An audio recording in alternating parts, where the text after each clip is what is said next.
அனைவருக்கும் வணக்கம். சோமசுந்தர கடவுள் சொக்கநாதரின் பட்டாபிஷேகம். ஆமாங்க, ஆவணி மாதம் அப்படின்னு சொன்னாலே சொக்கநாதரனுடைய அரசாட்சி ஆரம்பமாகுது. மதுரை அருள்மிகு மீனாட்சி சுந்தரேஸ்வரர் கோயில்ல ஒவ்வொரு மாசமும் திருவிழாக்கள் தான். அதுலயும் சித்திரை மாதம் அப்படின்னா சித்திரை பெருவிழாவும், வைகாசி வசந்த உற்சவமும், ஆடி மாதம் முளைக்கட்டு விழாவும், ஆவணி மூல திருவிழாவும், ஐப்பசி மாதத்துல நவராத்திரி விழாவும் சொல்லவா வேணும். கேட்கறதுக்கே நமக்கு அவ்வளவு மகிழ்ச்சியா இருக்கு. அப்ப இந்த திருவிழாக்கள் எல்லாம் பாக்குறதுக்கு கண்கோடி வேணும் இல்லையா?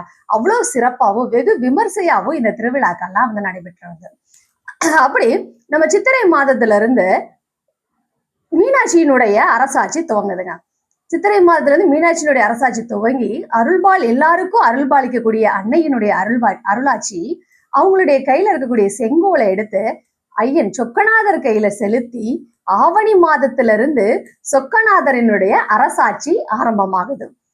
சொக்கநாதர் அதாவது நம்ம இப்போ பார்த்தோம்னா சித்திரை மாதம் அப்படின்னாலே அன்னையினுடைய அரசாட்சி நம்ம சொல்லலாம். அதுபோல இங்க ஆவணி மாதம் அப்படின்னாலே சொக்கநாதரின் பட்டாபிஷேகம் தான். சொக்கநாதரின் பட்டாபிஷேகம் தான்.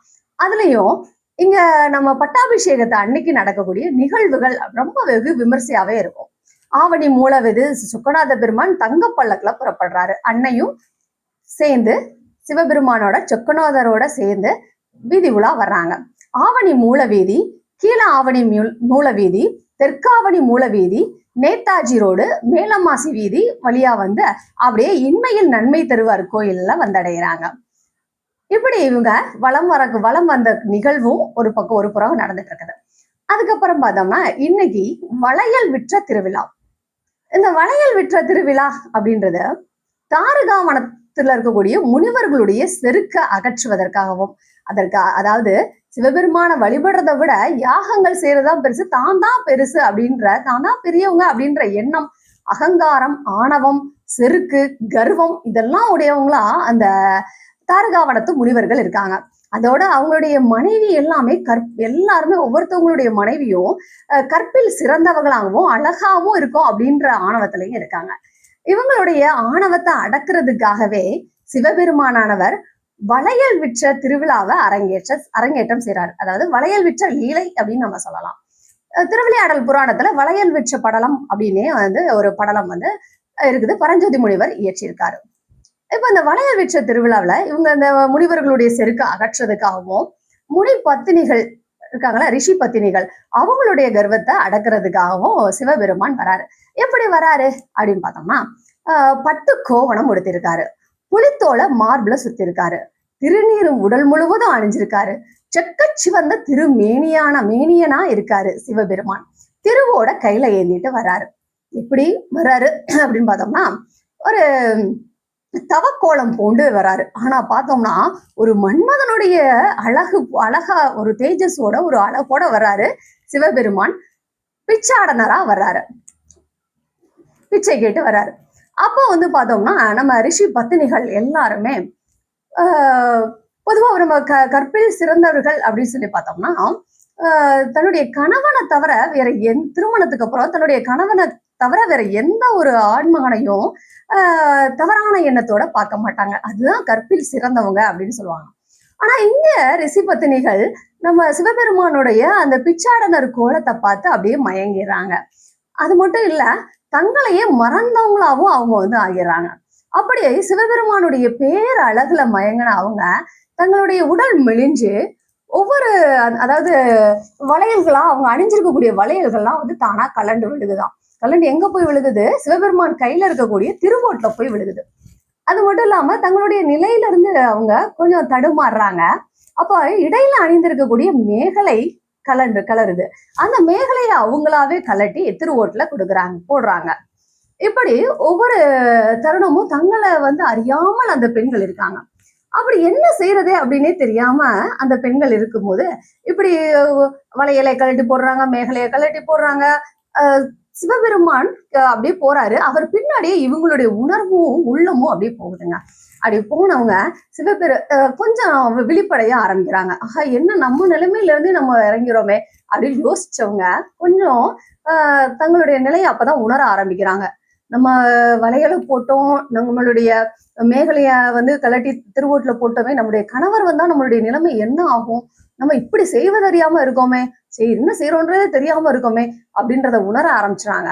அதுக்கப்புறம் பிச்சாடனர் வடிவத்துல இருக்கக்கூடிய சிவபெருமான்கிட்ட கேக்குறாங்க, எங்களுடைய மேகலையையும் வளையலையும் கொடுத்துருங்க அப்படின்னு சொல்லி திருப்பி கேக்குறாங்க. ஆனா சிவபெருமான் தான் வந்து லீலை புரிவதுல அப்புறம் மிஞ்சுறதுக்கு யாரும் இல்லையா, பக்தர்களை சோதிக்கிறதுக்கு எவ்வளவு எல்லாம் திருவிளையாடல்களை நிகழ்த்துறாரு. அது போல இங்கேயும் வந்து வளையல்களை தர மறுக்கிறாரு. உடனே என்ன செய்யறதுன்னு தெரியாம மறுபடியும் தங்களுடைய குடிலுக்கு அந்த ரிஷி பத்தினிகள் திரும்பி வர்றாங்க. வந்தவங்க ஒரு பதட்டத்தோடய இருக்காங்க. இத பார்த்த அந்த முனிவர்கள் எல்லாமே கொஞ்சம் என்ன எப்பவும் இருக்கக்கூடிய இயல்பை விட இவங்க வேற ஒரு நிலையில இருக்காங்களேன்றத உணர ஆரம்பிக்கிறாங்க. என்ன உணர்றாங்க அப்படின்னு பார்த்தோம்னா, சிவபெருமான்கிட்ட தங்களையே வந்து தங்களுடைய உள்ளத்தை இழந்த நிகழ்வை வந்து அவங்க உணர ஆரம்பிக்கிறாங்க. அப்படி உணர்ந்த அந்த ரிஷிகள் என்ன பண்றாங்க அப்படின்னு பார்த்தோம்னா, தங்களுடைய மனைவிகளுக்கு வந்து சாபம் கொடுக்க ஆரம்பிக்கிறாங்க. நீங்க மதுரையில போய் ஒரு வணிகர் குலத்துல சாதாரண ஒரு குடியில வந்து நீங்க வந்து பிறந்துருவீங்க அப்படின்னு சாபம் கொடுக்குறாரு. உடனே இந்த பெண்கள்லாம் வேண்டுறாங்க, இந்த சாபத்துக்கு ஏதாவது விமோச்சனம் கொடுங்க அப்படின்னு சொல்லிட்டு. அப்பதான் வந்து பார்த்தோம்னா சாப விமோச்சனம் நீங்கிறதுக்கு சரி, நீங்க வந்து வணிகர் குலத்துல மதுரையில இருக்கும்போது சிவபெருமானே வந்து உங்களுக்கு வளையல் அணிந்து விடுவார். அப்ப வந்து அந்த லீலை நடக்கும். அப்போ நீங்க வந்து உங்களுடைய சாபமானது விமோச்சனம் அடையும் அப்படின்னு சொல்றாரு. சரி அப்படின்னு சொல்லிட்டு அந்த பெண்களும் வந்து அதை ஏத்துக்கிறாங்க. அதே போல தாருகாவனத்துல அந்த அந்த மதுரையில வணிகர் குலத்துல அந்த பெண்கள் வந்து பிறந்து அவங்களுடைய அந்த திருமண வயதை அடைகிறாங்க. அந்த நேரம் தான் நம்முடைய சொக்கநாத பெருமான் வர்றாரு. எப்படி வர்றாரு அப்படின்னு சொல்லி பார்த்தோம்னா, நம்ம சொன்னோம் இல்லையா, ஏற்கனவே வந்து பிச்சானந்தன் வடிவத்துல வந்தவர். இங்க எப்படி வர்றாருன்னா, ஒரு வளையல் விற்கக்கூடிய வியாபாரியா வர்றாரு. சிவபெருமானியருடைய தோற்றமே நமக்கு தெரியும். தலையில வந்து கங்கையெல்லாம் இது எதுவுமே இல்லாம கங்கை சூடியிருப்பாருன்னு சொல்றோமே, அப்படி எந்த ஒரு தோற்றமும் இல்லாம தலையில கங்கை சூடல. அது மட்டும் இல்ல, நீலகண்டனா இருப்பார் இல்லையா, அப்படி நீலகண்டனாவும் அந்த இடத்துல வரல. இடப்பாகத்துல எப்பவுமே தான் கூட இருக்கக்கூடிய உமாதேவியாரையும் தவிர்த்துட்டு வர்றாரு. அதோட மட்டும் இல்ல, மானையும் மழுவையும் கையில ஏந்திருக்கக்கூடியவர் சிவபெருமான். இதெல்லாம் வந்து மறைச்சிட்டு வளையல் விற்கக்கூடிய ஒரு வணிக வேடம் பூண்டு வர்றாரு. அது எப்படி அப்படின்னு சொல்லி பார்த்தோம்னா, வேதம் மோதக்கூடிய தன்னுடைய திருவாயால வளையல் வாங்கலையோ அப்படின்னு சொல்லிட்டு வர்றாரு. பாத்தீங்களா, எளியோனுக்கு எளியோனாக இயங்கக்கூடியவர் சிவபெருமான் அப்படின்றத நம்ம உணர முடியும். அப்படி வளையல் வாங்கலையோன்னு சொல்ற சத்தத்தை கேட்ட உடனே பெண்களுக்கு வந்து எத்தனை அணிகலன்கள் அணிஞ்சாலும் சரி, அதாவது சிலம்பு அணிஞ்சிருக்கலாம், தொடி அணிஞ்சிருக்கலாம், இப்படி வந்து மேகலை அணிஞ்சிருக்கலாம், எத்தனை அணிகலன் இருந்தாலும் வளையல் வந்து ரொம்ப சிறப்பானதான். வளையல்ல வந்து அவ்வளவு நாட்டம் இருக்குமா. அப்படி அந்த வளையல் வாங்கலையோன்ற சத்தத்தை கேட்ட உடனே பெண்கள்லாம் அந்த வணிகர்குல பெண்கள்லாம் வேகமா ஓடி வராங்க. வந்து வளையல் வாங்கலாம் அப்படின்னு சொல்லிட்டு அவரை கூப்பிட்டு தங்களுடைய கைகள்ல வளையலை போட்டுக்கிறாங்க. அவருடைய ஸ்பரிசம் படுது அந்த பெண்கள் மேல. கையில வளையல் அணிஞ்ச உடனே அந்த பெண்கள் என்ன பண்றாங்கன்னா, வேணும்னே வேகமா போய் தாங்க அணிஞ்ச வளையெல்லாம் உடச்சிட்டு வந்து திரும்ப போடுங்க அப்படின்னு சொல்லி கேட்கிறாங்க. நம்ம ஏற்கனவே நம்ம இப்ப பார்த்தோம்னா சிவபெருமானுடைய திருவிளையாடல்கள்ல சிவபெருமானே அவ்வளவு லீலைகள் பண்ணியிருக்காரு. பிட்டுக்கு மண் சுமந்தப்பட்டதான் மண் அள்ளுவாரு, திரும்ப கொட்டுவாரு, அப்படிலாம் பண்ணிருப்பாரு. இங்க அது போல அந்த பெண்கள் என்ன பண்றாங்கன்னா, சிவபெருமானுடைய ஸ்பரிசம் கிடைக்கணும் அப்படின்றதுக்காகவே வளையலை உடச்சிட்டு வராங்க. அதுக்கப்புறம் என்ன பண்றாங்கன்னா, இயல்பாவே வந்து அவருடைய ஸ்பரிசம் பட்ட உடனேயும் கைகள்லாம் மெலிஞ்சு போய் அந்த வளையல்லாம் தானா உருவி கீழே விழுகுது. உடனே வளையல் கீழே விழுந்துருச்சு. மறுபடியும் எங்களுக்கு வளையல் போடுங்க அப்படின்னு மறுபடியும் வந்து அந்த பெண்கள் வளையல்லாம் அணிஞ்சுக்கிறாங்க. இப்படி வளையல் விற்ற லீலை வந்து அப்படியே தொடர்ந்துகிட்டே போகுது.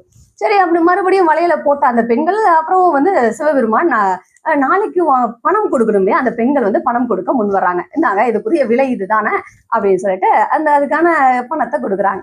ஆனா சிவபெருமான் என்ன சொல்றாரு, நான் நாளைக்கு வந்து வாங்கிக்கிறேன் அப்படின்னு சொல்லிட்டு அப்படியே கிளம்புறாரு. ஆனா என்னவோ தெரியல, இந்த பெண்களுடைய உள்ளமானது அவரை பின்தொடர்ந்து போகுது. அப்படியே போறாங்க. சிவபெருமான் தன்னோட அந்த கோவில் சன்னதிக்குள்ள போய் லிங்கத்தோட அப்படியே ஐக்கியமாகிறாரு. அப்பதான் அந்த பெண்களுக்கு தெரியுது, தங்களுடைய ஒவ்வொரு நிகழ்வுக்கும் தங்களுடைய எல்லா நிலைகளையும் தங்களை வாழ்விக்க வந்த பெருமான் எம்பெருமான் சொக்கநாத பெருமானே சிவபெருமானே வந்திருக்காரு, வளையலில் இருக்கக்கூடிய வியாபாரியா அப்படின்ற நிலைய வந்து உணர ஆரம்பிக்கிறாங்க. அப்போ இந்த இடத்துல இறைவனானவன் எல்லாம் வல்லவனாக இருக்கிறான். அப்போ தங்களுடைய குழந்தைகளை காக்குறது வந்து ஒரு தாயோட இயல்பு இல்லையா? இங்கேயும் அது மாதிரிதான் சிவபெருமான் தங்களுடைய பக்தர்கள் யாரு என்ன தவறு செஞ்சாலும் இங்க ஆணவத்தை அழிக்கிறார். பெண்களுடைய அந்த ரிஷி பத்தினிகளுடைய ஆணவம் மட்டும் கிடையாது, அந்த ரிஷிகளுடைய ஆணவத்தையும் செருக்கையும் அடக்கக்கூடியவரா இங்கே இருக்காரு. அது போலதாங்க அந்த பெண்கள் தங்களுடைய சாப விமோச்சனம் பெற்று மறுபடியும் ரிஷி பத்தினிகளா தங்களுடைய நிலையில ஒரு நிலையில உருவாகி நிறைவா சிவலோகம் அடைகிறாங்க அப்படின்றத நம்ம வந்து பார்க்க முடியுது. இப்படி எல்லாம் வல்ல இறைவன் நம்மளை ஆட்கொள்ளக்கூடியவனாக எல்லா நிலைகளிலும் நமக்கு உறுதுணையா இருக்காருங்க. இப்படி இந்த நிகழ்வு நடக்குது இல்லையா? இதுதான் வளையல் விற்ற லீலை அப்படின்னு நம்ம சொல்லுவோம். நம்மளை ஒரு எந்த ஒரு உயிரா இருந்தாலும் அந்த உயிருக்கு இறங்கி தன்னுடைய நிலையிலிருந்து இறங்கி இரக்கம் காட்டக்கூடியவர் இறைவன் சிவபெருமான் அப்படின்றத நம்ம உணர முடியுது. அப்படி இங்க இன்மையில் நன்மை தருவார் கோயில்ல இருந்து திரும்ப வந்து இறைவன் சன்னதிக்கு வர்றாரு, கோவிலுக்கு வர்றாரு. இன்மையில் நன்மை தருவார் கோயிலுக்கு வர்றாரு. அது தொடர்ந்து அங்கிருந்து கிளம்புறவரு மேலமாசி வீதி வழியா வந்து மேல கோபுர தெருவா வழியா வராரு. அதுக்கப்புறம் தானப்ப முதலியார் தெரு தானப்ப முதலியார் அக்ரஹாரத்துக்கு வராரு. வடக்காவணி மூலவீதி, கீழ ஆவணி மூலவீதி வழியா வந்து கோயிலுக்குள்ள வந்து அடையிறாருங்க. இப்படி வந்து இறைவனுடைய திருவிளையாடல் நடந்துச்சு. இந்த பட்டாபிஷேக நிகழ்வும் ஆரம்பிக்குது. இரவுலதான் வந்து இந்த பட்டாபிஷேகம் வந்து நிகழ்த்துறாங்க. கோயிலுக்குள்ள வந்த உடனேயுமே சுவாமி சன்னதி மகால்ல இருக்கக்கூடிய சன்னதியில 6 கால் மண்டபத்துல, அதாவது 6 கால் பீடம் அப்படின்னு சொல்லுவோம், அந்த பீடத்துல பட்டாபிஷேக நிகழ்வுகள் எல்லாமே கோலாகலமா நடக்குது. சிவபெருமானுக்கு வந்து வைர கிரீடம்ஸ் வந்து சாத்தப்படுது. ராயர் கிரீடம் அப்படின்னு சொல்லக்கூடிய கிரீடம் வந்து சாத்தப்படுதுங்க. அருள்மிகு சுந்தரேஸ்வரர்கிட்ட இருந்து இங்க அறங்காவலர் குழு தலைவர் வந்து ருக்மணி, அதாவது ருக்மணி பழனிவேல் ராஜன், அவங்க என்ன பண்றாங்க அப்படின்னு பார்த்தோம்னா அந்த செங்கோலை வாங்கி சகல விருதுகளையும் பெற்றுட்டு சுவாமி சன்னதியில 2ஆம் பிரகாரத்தை சுத்தி வலம் வராங்க. அப்படி வலம் வந்து சுந்தரேஸ்வரருடைய திருக்கரத்துல செங்கோலை வந்து சேர்ப்பிக்கிறாங்க. இந்த நிகழ்வு வந்து எல்லா உயிர்களையும் உய்விக்கக்கூடிய விதமா அமைஞ்சிருக்குது அப்படின்றத நம்ம பார்க்கலாம்.